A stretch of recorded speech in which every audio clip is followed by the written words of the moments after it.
Penyakit, kelaparan, kekurangan air bersih, dan terbatasnya akses terhadap layanan kesehatan masih menjadi masalah yang dihadapi para pengungsi di Gaza.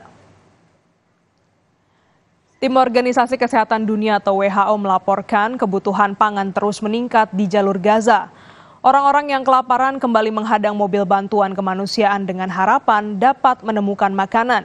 Dan ini membuat kemampuan WHO untuk memasok obat-obatan, pasokan medis, dan bahan bakar ke rumah sakit semakin terhambat.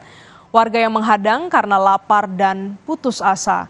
Ratusan ribu pengungsi berada dalam kondisi krisis kemanusiaan yang makin lama semakin melampaui batasan. Korban tewas kembali berjatuhan setelah serangan pesawat tanpa awak Israel menghantam kamp pengungsi di tepi barat utara Gaza, Palestina.